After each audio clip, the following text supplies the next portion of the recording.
delighted to be joined by leading Welsh boxing trainer Gary Lockett. Hiya Gary, how are you, mate? I'm very well, thank you. Good. I last saw you down at the ex-boxers reunion down in Taffswell. Yeah. Can you just explain to us the recognition you had and tell us a bit about the award you picked up down there? Yeah, it was the, let me get this right now, it was the Roger Police award for services to boxing, I think, as a contribution to boxing, which it was a complete surprise. I was actually messing about with Chris Jenkins and having a laugh and a joke when they were reading everything out about it, but then they called Gary Lockett and I thought, oh, I'm presenting an award. So, I got and it started like,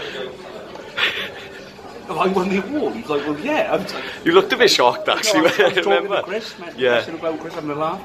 So no, absolutely delighted. You know, any award obviously is great, but services to boxing after 10 years as a coach, probably a little bit on the young side, 42, but no, it's an honour to win it, and you know, it's great for the people that thought of me and thought I deserve it. Brilliant. Yeah, great stuff.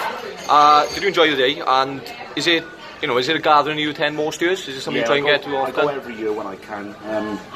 We go up to Scotland every year around the same time. Myself and my family and my in-laws, because they have a timeshare up in Glen Eagles around the resort. So most of the time, I think it's every leap year that I can't make it. So whenever I can make it, I make it. And it's always a good get together. It's good to see the people that come travel from all around the country to make it there. Yeah, it seems to be a good bunch of boys, and it really good day down there. Fair play. Yeah, I saw the one you fight as Chris Jenkins was there with you, who we just mentioned. How is he? Is he all right? Yeah, he's still as loose as anything, you know. But a bit daft, but just an absolute pleasure to work with, and you know, he's really well. He's British and Commonwealth champion now. People call the last fight controversial, but that's bull, you know. Box the guy's head off. No, I agree with you. And to be, you know, we saw the head clashes from the corner. And he looked at me, he always looks at me in the corner, he talks to me when he's in a fight, it's bizarre. He looked at me in the corner, he went head clash again. And Howard Foster, the referee, who's a metre away, he came straight over. But then BT, for some reason, put up this replay where they thought it happened by a punch. I just don't see at what point you say the referee's lying. You know, it was a fair and square victory. He beat a Belfast guy in Belfast. The British Boxing Board of Control, 3 judges thought he won it, and a British Boxing Board of Control referee said that the cut from head clashes. So there's nothing controversial in Mars. No. And the win against Garton was brilliant. You know, this time a year ago, we were in the airport actually having a sneaky pint of Guinness, right, the next day. Yeah. Cheers. And I said to him, turn the clock back a year, you would never believe a year on you'd be where you are now with 2 belts. And he was like, yeah, I know. And it's a success story. Because he wanted to pack it in, and I convinced him not to pack it in. I said, we will get a little bit of luck. And I said, you are too talented, and you're a class fighter, you're too talented to pack it in without winning a major title. Obviously he won a prize fighter, but here we are, year on, and he's British and Commonwealth champion. So, and it's great to see, because he seems like a top guy. He really does seem like a great guy. He'd do anything for you. He's one of those guys that you can put with the younger pros in sparring, and he takes his time and he shows them. Whereas some guys, they're just so tunnel vision, you put them in with the youngsters and they just try to beat them up. But Chris is one of the very rare ones who, he's got the coach's eye, and he passes everything on to all the other fighters as well. So it's great to have someone like Chris in the gym. Great stuff. So pleasure to work with day in, day out then, Guy, you'd say. Amazing. Definitely. I'd like to say that about all the fighters, you know, they're not just, when you're in the gym with people all the time, you get a relationship. And I know coaches that say you shouldn't have relationships with fighters. Well, I get that, but that's just not a way that I'm built, you know, and you know, Chris is a friend as well, so yeah. And who buys our first round of Guinness? Who always buys our? Chris, fair play. Fair play. He's not a tight ass. He is West Walian, but he's not a tight ass. So. Great stuff. So as you mentioned, he's coming off a big win, and he's looking to carry that momentum into his next fight. Where is he fighting, and what are your thoughts on that fight? Yeah, so Chris is fighting in Birmingham on a Frank Warren Bill BT Sports. Chris was, he had, so when Chris fought Garton, the British Boxing Board of Control made a mandatory for those guys like Liam Taylor, 20 wins, 1 defeat. Good kid, don't really know a lot about him. 2 fights he's had are against Tyrone Nurse, he lost the first one and he won the return. So they made the mandatory before that fight, so whoever won that fight had to defend against Liam Taylor, okay? Yeah. As it was, Chris, obviously, he banged his hands up. He was urinating blood, so we wanted him really to have a good month off, 5 weeks off the gym before he even thought about throwing punches again. For some reason or another, Liam Taylor couldn't make a certain date. I think his trainer was away with another fighter. And then in the meantime, rather than wait around, we got offered a fight on the Belfast bill, the Falls Park bill, which was a great bill to be on. I will add the MTK bill. Yeah. Against Paddy Gallagher, so we accepted it. And the rest is history. Chris won the fight, by the skin of his teeth on the judges' scorecards. So now we're able to honour the fight against Liam Taylor. Good stuff, great stuff. That's in Birmingham, that's the 30th of November. And that's on BT Sport? It is, yeah. BT Sport, great stuff. So how's the gym these days, Gar? There seems to be lots of talented fighters coming through your stable at the moment. Yeah, it's really good. Good atmosphere. We're very lucky. I'm very lucky to have fighters put their trust in me. Obviously, that's from the past achievements, I suppose. They're not my achievements; they're the boxers' achievements. I just helped them to get there. But 4 British champions since I started. So obviously, you get a reputation as being a pretty good trainer when you have champions. It's great. I'm very lucky to be in that position. And obviously, you can't work with all fighters. I don't think just because you're a good trainer, you're not going to be able to work with every fighter. And I don't believe that there's such thing as one trainer. I think every boxer can work differently with. It's a training that works for the boxer, isn't it? I think that's the thing. So you can't work with everybody, but we seem to be pretty successful with the guys that are coming to me, and we're on a good run at the moment. So it's going really well. Great stuff, great to hear. So now an ex-fighter of yours is Liam Williams, of course. Yeah. Do you still speak to Liam regularly? Yeah, on the text most weeks. Still messing about. He's still got the relationship we had, and he's going well. He hasn't fought at the level. Obviously, when he boxed Liam Smith, that was world class. Yeah. He's had to take a couple of steps back after losing. Beat Mark Heffron, which was a good victory. But I think people become a little bit scared of him after that. So I'll be honest, I think they're struggling to find worthwhile opponents, especially in Britain for him. Yeah. So I'm looking forward to seeing who they put him in with next. I mean, obviously there's Andrew Robinson has been ordered as a mandatory for his British title, but that's a waste of time. Yeah. Liam will stop him in 1 round. Yeah. No disrespect to Andrew Robinson, but Liam's way above that level. So I'd like to see them put him in an eliminator where he's actually going to get something out of winning. He's going to progress his career out of winning. Yeah. At the moment, defending his British title, I just think he's staying there. But as I say, I'd love to see Liam win a British title. He's already won 2 of those. Yeah. Win a world title, it'd be great to see. And I'd like to see him in obviously he's WBC silver champion. I'd like to see him in an eliminator and then going on and boxing for the WBC title. So that was leading on to my next question. So there's no doubt in your mind that you think Liam will become a world champion? Well, it depends on the opponent, doesn't it? I mean, obviously you have elite fighters, don't you? Can he beat an elite fighter? I wouldn't like to say no. But if he's against, he's right up there at the moment. And there's a lot of those guys who are champions who I think he's beaten out. So, listen, why not? Of course he can win a world title. Yeah, definitely. Great stuff. Now, on Twitter, I've seen him talking up quite a lot recently. He's talking about fights with the likes of Darby Lemieux and Andrade. If you saw him in one of those fights, do you see him, being ready to take those fights now, currently, or do you think sort of he is a few fights away from that? Listen, Liam Williams, it's not myself or Dominic Ingle or whoever he's ever been with has shown him what he can do. The things he's doing now, he was doing when he was 14 years of age. Liam Williams, when he turned pro, was I thought had the potential to be a world-class fighter. And you know, we got to the Smith fight. You know, we went through a lot. I had to do a lot as his manager as well. I had to do a lot behind the scenes.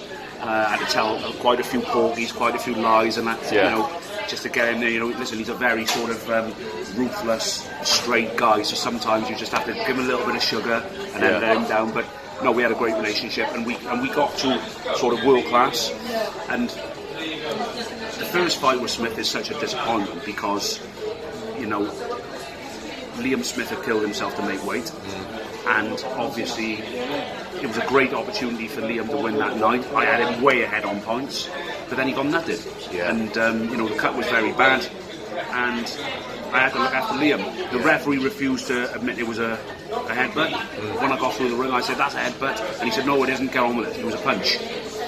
So I knew the game was up then. Liam's eye was hanging down, and Liam Smith, he boxed that night how he's never ever boxed in his career. He boxed on the back foot. Goes to show what a talented guy he is. But I think he realised on the front foot, Liam was very, very clever. He's a very good boxer, Liam Williams, you know. So I think he thought, I'll go on the back foot and I'll try it out. And unfortunately, I think Liam lost it on the last 2 rounds. I know he really badly hurt his hands. The first one I think was in about the 5th round, and then I think he won the 10th round. He had a big round in the 10th. And he hurt his other hand, and I can remember him telling me in the corner, he said, "I think my hand's just fallen apart in my glove." So he couldn't really do a lot with his hands in the last 2 rounds, but I think that's only where he lost it. So, you know, I think he had a lot of stick after that fight from a lot of scousers and from a lot of people saying that he didn't show up for the second fight. I don't believe that. I thought he boxed well the second fight. And people said, but he wasn't the same as the first fight. And I said, Liam Smith, it was a different fight. Liam Smith boxed on the back foot. The first fight, he was coming forward and he was giving Liam the opportunities. Whereas in the second fight, Smith boxed on the back foot and he tucked up tight and he used his jab really well. And, you know, in the end, you know, did he deserve the victory? Probably. But, you know, if they fought a third time, who knows what happened. Do you think that's something that Liam Smith would opt to take now, or do you not see that fight being an option? He's not going to avoid any fight if it's put to him. You know, he's a warrior, the same as Liam Williams. They're not going to avoid it, but obviously with one being with Eddie Hearn and one being with Frank Warren now, it looks unlikely. And especially with them now being both weights, because I think Liam Williams is now going to settle as a middleweight. That's right, So, and he looks good. You know, he looks really good as a middleweight. He was always a middle or a super middle anyway. We used to drag him right down, and you know, but he was strong as a light middle. You know, he was losing a lot of weight getting down to light middle, but he was always strong as a light middle. So if I thought at the time, you know, if he can't do 12 rounds and be strong, then we need to move up. But I don't think that was ever the case. But obviously, he had a chance against Mark Heffron, jumped at it, had a great victory, and obviously has stayed as a middleweight. So he's looking really good as a middleweight as well, isn't he? So, and I suppose it's great for you to see him doing so well. You know, obviously we do too, still being close friends and speaking regularly. You know, I suppose it's great to see you doing of course, so well. Absolutely no problem at all. You know, at the end of the day, I'm intelligent enough to know that sometimes people need changes, and there's not many trainers around who do that. You know, because how can you be big friends with someone for 7 years, and then they make a decision to bet themselves, and then you go, "Oh well, I can't stand you no more."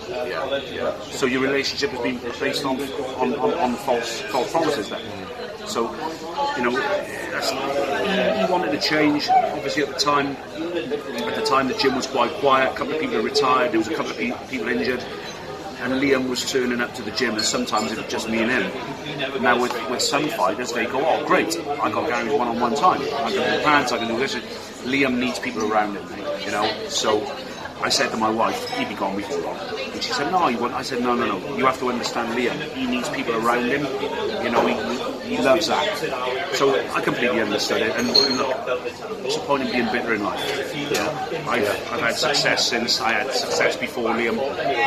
Didn't make me down myself, not at all. You know, I'm confident in my own ability. And you know, good luck to Liam. Great stuff. Now, talking about world titles, Gar, with both of us being Welshmen, I was just wondering, could I get your opinion on who you think will be the next Welsh world champion of the sport? I think we're in a I think we're in a good state. Obviously, Lee Selby fighting tomorrow. Yeah. I'd make him the favourite against Ricky Burns. I know it's a tough fight. His brother, I don't really know where he is. Well, he didn't look good in his last fight. Dropped twice. Won the fight by a couple of rounds. Quite controversial, having been dropped twice. And he was coming off a loss before that as well, wasn't he? He'd had right. So he'd come off the loss, the body shot loss. He had one fight, and then he fought. I think it was in Dubai. Yeah. Stopped the guy, and then he fought in Newcastle. Then I think this fight we were talking about. Yeah. Got dropped a couple of times. Did he overlook the opponent? Probably. He was a lot better than what he showed. But obviously, natural ability. Andrew Selby's right up there, isn't he? He's very talented. Fantastic little fighter. Very talented, yeah. Same weight division, my boy Jay Harris. Can he win a world title? You bet your ass on it. Of course he can. You know, he's come. You know, let's not forget, he didn't have the red carpet rolled out for him, Jay Harris. You know, we had a lot of problems when he turned pro. Peter Harris phoned me and demanded that I managed him. Right? Yeah. I said, I remember watching Pete on Fight Night. Shortest arms you've ever seen on a man, but the fastest arms you've ever seen on a man, you know? With his bouncing cobra at the back. Brilliant. Great guy, Peter. But look, listen, he phoned me up and he demanded that I manage him because he did good things about me. That in itself was a big honour for me. So I said, look, I'll see what I can do. I said, you're better off going with someone. No. So I said to my dad, I don't know what I'm going to do with the kid. You know, nobody's doing bills in Wales. He said, well, you just do your best for him, he said, and then you can't ask no more. Well, he had one fight on a little bit in Wales, got paid, I think it was 140 quid. Which now, what he got paid the other day, it's crazy to think, doesn't it? Is laughable. But then I caught Andy Aylen on a good day, I think, because he's normally a miserable sod. So I phoned Andy Aylen and spoke about Jay and Frank Warren. I'm not signing him. Andy Aylen's a right-hand man for Frank Warren, so they signed him. And they did well. They did well for him. You know, he had, I think he boxed for the Commonwealth title in something like his 10th or 11th fight. And, but once he won that Commonwealth title, they just parked him up. I don't know why. Obviously, I've dealt very close with the Warrens lot in the past, and they've always been great. Perhaps there was a thing with flyweights. Perhaps flyweights are. I don't know. You know, but look, it's no problem because after a year of sort of being promised dates and not getting to get anything, I managed to sort out a deal with MTK, and the original deal I sorted out wasn't great. Then the next day they signed the contract with the ESPN, so it was just good timing. They did everything that they promised, and look where he's at now. You know, I agree. He won a European title. He's just won. Take the notice of the IBF. Take the notice of the IBF in the Commonwealth. Yeah. It's just for the rounding because he's highly ranked with the IBF. Paddy Barnes is the name. That's what we wanted. He did a pretty good job, didn't he? But obviously, you know, I previously mentioned I don't really rate these IBF, WBC International, but with that, Paddy wasn't rated with EBU, so he couldn't defend his EBU against Paddy. Did it for the IBF in Continental, and I thought it was Jay's best performance. But I'm never happy. You know, I told him, I think you got hit too much. I think you stood too tall. I think he went, oh right. I said, but you did all right. You know, no, I was insanely proud of him. You know, he showed a little bit of what he could do. Good counter punching, good body punching. Clipped him a couple of times in the first round with headshots and wobbled him. And I love Paddy. Yeah. I'm so glad it never ended in the first round. And as a coach, I feel a bit, as Jay's manager, I feel a bit guilty saying that. But I am glad for two reasons. Number one, it gave Paddy a chance to go out on his guard. You know, he threw everything into the third round. It was a great round. It was one of the rounds of the year, I think. Yeah. But number two, over the 4 rounds, it gave us a lot more chance to see what Jay Harris could do. Whereas if he'd ended it in the first round, we wouldn't have seen that, would we? No, we wouldn't have. No, exactly. No, great stuff. Joe Cordina. Joe, another guy who looks very hot. Such a talented fighter. Is he a lightweight? Probably not. No, I don't think so. I know that he's having his next fight at Super Feather. Yeah. He's in our gym because he's a local boy to Clan Rumney. Our gym's Clan Rumney Phoenix. He's a local boy, so when he's outside of camp, he comes in our gym and does a couple of sessions. So I get on really well with Joe. Just to watch him work, you can see he's an absolute class fighter. But in the last fight, I think he looked class. Don't get me wrong, but I think that maybe he asked himself questions: am I a lightweight, or can I do super feather? Or so for him, it'd be good to see him now as a super feather to see what he can do, because I think he's got all the attributes and all the talent to be a world champion, definitely. Who else is there? Obviously Liam Williams. Yeah, I was just going to say, what about Liam? Liam Williams is probably the leading light up there to be Wales' next world champion. Yeah. So those five, wasn't it? 5, yeah, you mentioned that. Yeah, 5 there, yeah. I'm sorry if I'm missing anybody out. I'm sure I have. I'm sure somebody will pick you up on it, I'm obviously not being biased. I'm trying to think, but obviously especially when you're on Guinness. it's only one I've had anyway. Great stuff.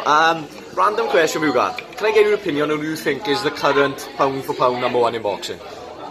One answer for me, I suppose you know what I'm going to say. Boma? Yeah. Lomachenko? Yeah, I agree with him. Paddy Barnes is the name. That's what we wanted. He did a pretty good job, didn't he? But obviously, I previously mentioned I don't really rate these IBF, WBC International, those levels. But with that, Paddy wasn't rated with EBU, so he couldn't defend his EBU against Paddy. Did it for the IBF Intercontinental, and I thought it was Jay's best performance. But I'm never happy. I told him I think you got hit too much. I think you stood too tall. He went, oh right. I said, but you did all right. No, I was insanely proud of him. He showed a little bit of what he could do. Good counter punching, good body punching. Clipped him a couple of times in the first round with headshots and wobbled him. And I love Paddy. Yeah. I'm so glad it never ended in the first round. And as a coach, I feel a bit, as Jay's manager, I feel a bit guilty saying that. But I am glad for 2 reasons. Number one, it gave Paddy a chance to go out on his guard. He threw everything into the 3rd round. It was a great round. It was one of the rounds of the year, I think. Yeah. But number two, over the 4 rounds, it gave us a lot more chance to see what Jay Harris could do. Whereas if he'd ended it in the first round, we wouldn't have seen that, would we? No, we wouldn't have. No, exactly. No, great stuff. Joe Cordina. Joe, another guy who looks very hot. Such a talented fighter. Is he a lightweight? Probably not. No, I don't think so. I know that he's having his next fight at Super Feather. Yeah. He's in our gym because he's a local boy to Clan Rumney. Our gym's Clan Rumney Phoenix. He's a local boy, so when he's outside of camp, he comes in our gym and does a couple of sessions. So I get on really well with Joe. Just to watch him work, you can see he's an absolute class fighter. But in the last fight, I think he looked class. Don't get me wrong, but I think that maybe he asked himself questions: am I a lightweight, or can I do super feather? Or so for him, it'd be good to see him now as a super feather to see what he can do, because I think he's got all the attributes and all the talent to be a world champion, definitely. Who else is there? Obviously Liam Williams. Yeah, I was just going to say, what about Liam? Liam Williams is probably the leading light up there to be Wales' next world champion. Yeah. So those 5, wasn't it? 5, yeah, you mentioned that. Yeah, 5 there, yeah. I'm sorry if I'm missing anybody out. I'm sure I have. I'm sure somebody will pick you up on it, I'm obviously not being biased. I'm trying to think, but obviously especially when you're on Guinness. it's only one I've had anyway. Great stuff. Random question we've got. Can I get your opinion on who you think is the current pound for pound number 1 in boxing? One answer for me, I suppose you know what I'm going to say. Boma? Yeah. Lomachenko? Yeah, I agree with him. Although Luke Campbell surprised me in the last fight. People said he lost every round. I said, well, yeah, he lost every round, but he made the rounds competitive. Now, how many guys have gone against Loma and made the rounds competitive? You know, he bamboozles people. Yeah. So Luke really surprised me. All credit to his coach Shane McGuigan as well, to come in with a game plan and working together towards that game plan.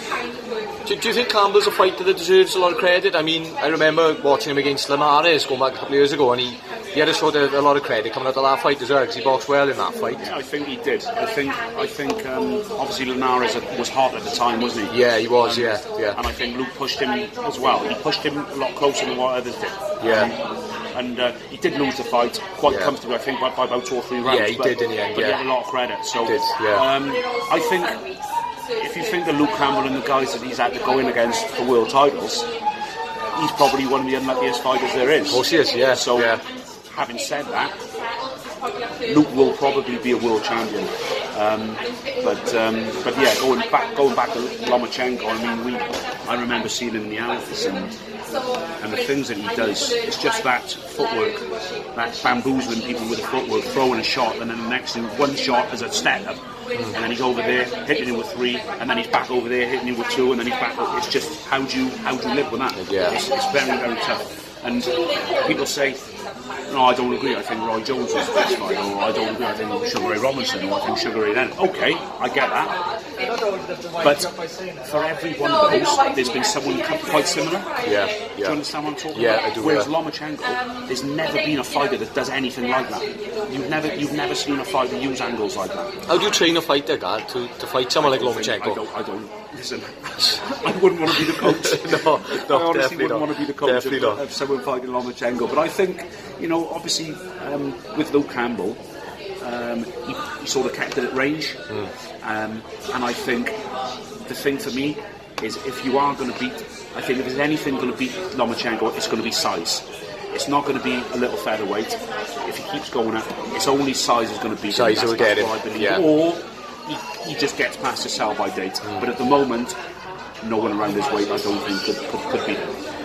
Great stuff. Thank you, Guy. Back to you, Jim. What are your hopes and aspirations for the boys for the rest of the year? For the rest of the year, right? We haven't got long left, have we? No, we haven't. We haven't. No, we got Rhys Edwards fighting on Channel 5 on November 16th in London. Rhys, fantastic talent. Won everything in the amateurs. Has boxed at world class in the amateurs.